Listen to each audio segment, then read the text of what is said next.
La Bible en un an le 7 juin, le premier livre des rois, chapitre 3, verset 1 au chapitre 5, verset 14, le livre des psaumes, chapitre 125, verset 1 à 5, le livre des proverbes, chapitre 16, verset 7, l'épître de Paul aux Romains, chapitre 4, verset 13 à 25. Le premier livre des rois, chapitre 3. Salomon s'allia par mariage avec le Pharaon, le roi d'Égypte. Il prit pour femme la fille du Pharaon et il l'installa dans la ville de David, en attendant d'avoir fini de construire son palais, ainsi que la maison de l'Éternel et le mur d'enceinte de Jérusalem. Le peuple n'offrait des sacrifices que sur les hauts lieux, car jusqu'à-là on n'avait pas encore construit de maison en l'honneur de l'Éternel.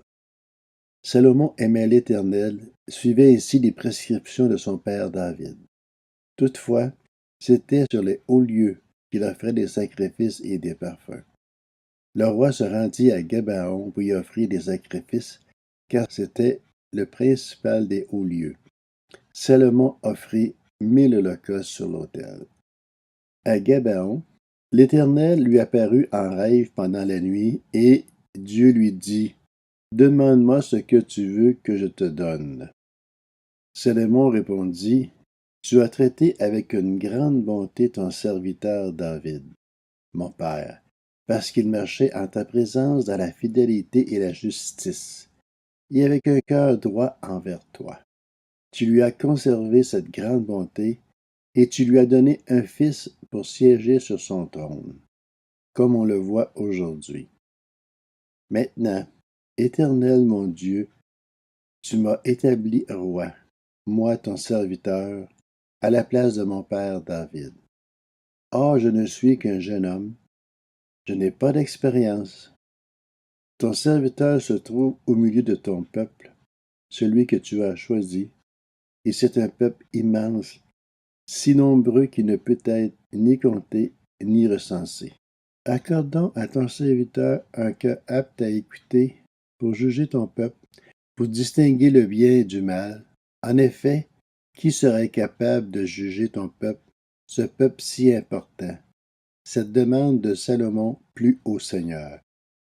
Et Dieu lui dit: Puisque c'est cela que tu demandes, puisque tu ne réclames pas pour toi ni une longue vie, et ni les richesses, ni la mort de tes ennemis, mais que tu demandes de l'intelligence pour exercer la justice, je vais agir conformément à ta parole. Je vais te donner un cœur si sage et si intelligent qu'il n'y a eu avant toi, et qu'on ne verra jamais personne de pareil à toi. Je te donnerai en doute ce que tu n'as pas demandé, des richesses et de la gloire en si grande quantité qu'il n'y aura pas dans toute ta vie aucun roi qui soit ton égal. Et si tu marches dans mes voies en respectant mes prescriptions et mes commandements, comme l'a fait ton père David, je te donnerai une longue vie. Salomon se réveilla, et voilà quel avait été son rêve. Il revint à Jérusalem et se présenta devant l'arche de l'alliance du Seigneur. Il offrit des holocaustes et des sacrifices de communion, et fit un festin pour tous ses serviteurs. C'est alors que 2 femmes prostituées vinrent chez le roi et se présentèrent devant lui. L'une des femmes dit: « Pardon, mon Seigneur, cette femme et moi, nous habitons dans la même maison, et j'y ai couché près d'elle dans la maison. 3 jours après, cette femme a aussi accouché. Nous habitons ensemble. Il n'y a aucun étranger avec nous dans la maison, il n'y a que nous deux. Le fils de cette femme est mort pendant la nuit parce qu'elle s'était couchée sur lui. Elle s'est levée au milieu de la nuit. Elle a pris mon fils qui était à côté de moi pendant que moi, ta servante, je dormais, et elle l'a couché contre elle. Quant à son fils, qui était mort, elle l'a couché contre moi.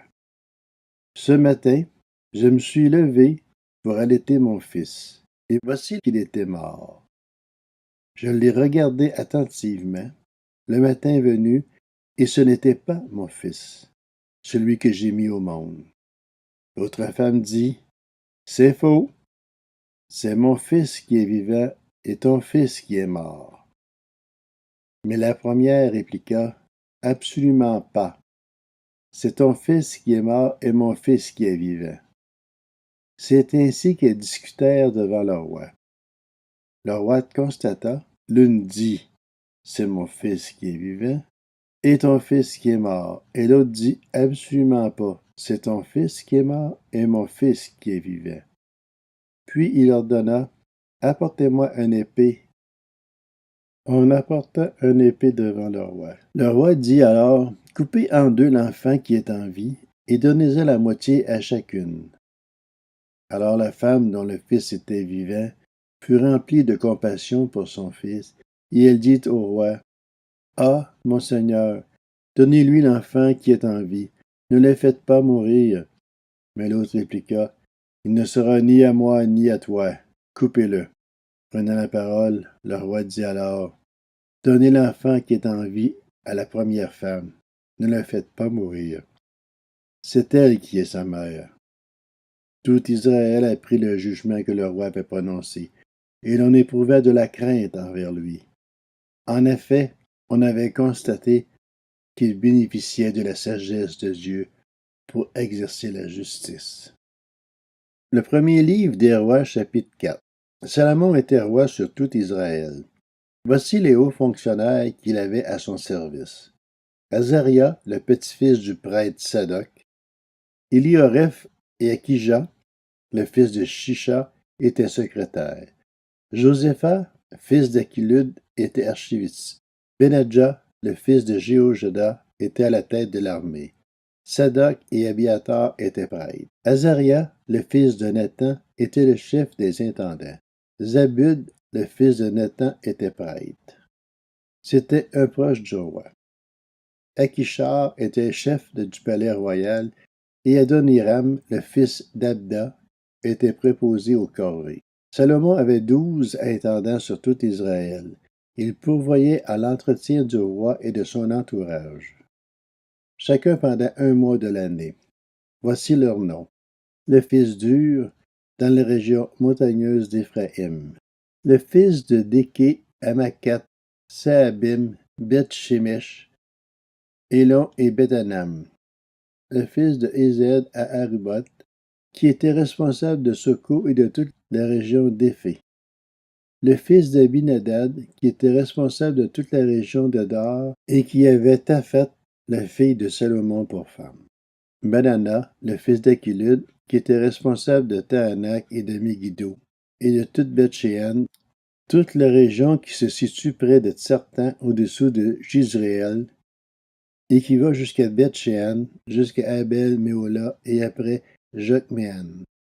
Le fils de Gibé, à Ramoth en Galaad, qui était responsable des bourgs de Jaïr, fils de Manassé en Galaad, ainsi que de la région d'Argob en Basan, soit de 60 grandes villes dotées de murailles et de verrous en bronze. Akinadad, le fils d'Ido, à Mahanaïm, Akimaat, qui avait pris pour femme Basmat, la fille de Salomon, en Nephtali, Bahana, le fils de Hushaï, en Nazaire, et Abialot. Josaphat, le fils de Peruach, en Issachar, Shimei, le fils d'Éla, en Benjamin, Gébé, le fils d'Uri, dans le pays de Galaad. Ce dernier était responsable de la région de Sion, le roi des Amoréens, et d'Og, le roi du Basan. Il y avait un seul intendant pour ce pays. Juda et Israël étaient aussi nombreux que le sable qui est au bord de la mer. Ils mangeaient, buvaient et ils se réjouissaient. Le premier livre des rois, chapitre 5. Salomon dominait sur tous les royaumes situés entre l'Euphrate et le pays des Philistins, et jusqu'à la frontière de l'Égypte. Ils apportaient un tribut à Salomon et lui furent asservis durant toute sa vie. Chaque jour, Salomon consommait en vivres 6600 litres de fleur de farine et 13 200 litres de farine, 10 bœufs engraissés, 20 bœufs de pâturage et 100 brebis, en plus des cerfs, des gazelles, des daims et des volailles engraissées. Son pouvoir s'étendait sur toute la région située à l'ouest de l'Euphrate, sur tous les rois établis à l'ouest de l'Euphrate. Son pouvoir s'étendait de Tsisakasa et il avait la paix de tous les côtés. Juda et Israël, depuis Dan jusqu'à Beersheba, habitèrent en sécurité, chacun au milieu de ses vignes et de ses figuiers, durant tout le règne de Salomon. Salomon avait 40 000 stalles pour les chevaux destinés à ses chars et 12 000 cavaliers. Les intendants pourvoyaient à l'entretien du roi Salomon et de tous ceux qui étaient admis à sa table, chacun pendant le mois qui lui était attribué. Il ne les laissait manquer de rien. Il faisait aussi venir de l'orge et de la paille pour les chevaux et les coursiers à l'endroit où se trouvait le roi, chacun selon ses directives. Dieu donna à Salomon de la sagesse, une très grande intelligence et des connaissances aussi nombreuses que le sable qui est au bord de la mer. La sagesse de Salomon dépassait celle de tous les nomades de l'Est et toute la sagesse des Égyptiens. Il est plus sage que n'importe quel homme, plus sage qu'Étan, l'Ezrakite, Oukéman, Calcol et Darda, les fils de Macol, et son nom était connu parmi toutes les nations environnantes.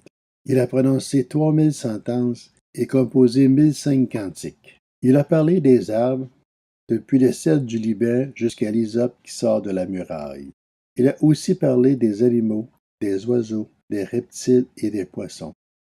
De tous les peuples, on venait pour écouter la sagesse de Salomon, de la part de tous les rois de la terre qui en avaient entendu parler. Le livre des psaumes, chapitre 125. Chant des montées. Ceux qui se confient en l'Éternel sont comme le mont Sion. Il est inébranlable, il demeure pour toujours. Pareil aux montagnes qui entourent Jérusalem, l'Éternel entoure son peuple, dès maintenant et pour toujours. Un pouvoir méchant ne pèsera pas sur la part des justes, afin qu'ils ne tendent pas les mains vers le mal. Éternel, montre-toi bon pour les hommes bons, pour ceux dont le cœur est droit. Mais ceux qui s'engagent dans des voies tortueuses, que l'Éternel les détruise avec ceux qui font le mal. Que la paix soit sur Israël.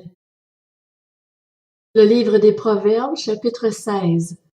Quand l'Éternel approuve les voies d'un homme, il dispose même ses ennemis à faire la paix avec lui. L'Épître aux Romains, chapitre 4. En effet, ce n'est pas par la loi que la promesse de recevoir le monde en héritage a été faite à Abraham ou à sa descendance, mais c'est par la justice de la foi. Car si l'on devient héritier par la foi est dépourvue de sens et la promesse sans effet. En fait, la loi produit la colère de Dieu, puisque là où il n'y a pas de loi, il n'y a pas non plus de transgression. C'est donc par la foi que l'on devient héritier, pour que ce soit par grâce et que la promesse soit assurée à toute la descendance, non seulement à celle qui dépend de la loi, mais aussi à celle qui a la foi d'Abraham. En effet, Abraham est notre père à tous. Comme cela est d'ailleurs écrit, « Je t'ai établi père d'un grand nombre de nations ». Il est notre père devant le Dieu en qui il a cru, le Dieu qui donne la vie aux morts et appelle ce qui n'existe pas à l'existence. Espérant contre toute espérance, Abraham a cru et est ainsi devenu le père d'un grand nombre de nations, conformément à ce qui lui avait été dit, telle sera ta descendance. Sans faiblir dans la foi, il n'a pas considéré que son corps était déjà usé, puisqu'il avait près de 100 ans, ni que Sarah n'était plus en état d'avoir des enfants. Il n'a pas douté, par incrédulité, de la promesse de Dieu, mais il a été fortifié par la foi, et il a rendu gloire à Dieu. Car il avait la pleine conviction que ce que Dieu promet, il peut aussi l'accomplir. C'est pourquoi cela lui a été compté comme justice. Or, ce n'est pas pour lui seulement qu'il est écrit que la foi a été portée à son compte, mais c'est aussi pour nous. Elle sera portée à notre compte, puisque nous croyons en celui qui a ressuscité Jésus notre Seigneur, lui qui a été donné à cause de nos fautes et qui est ressuscité à cause de notre justification.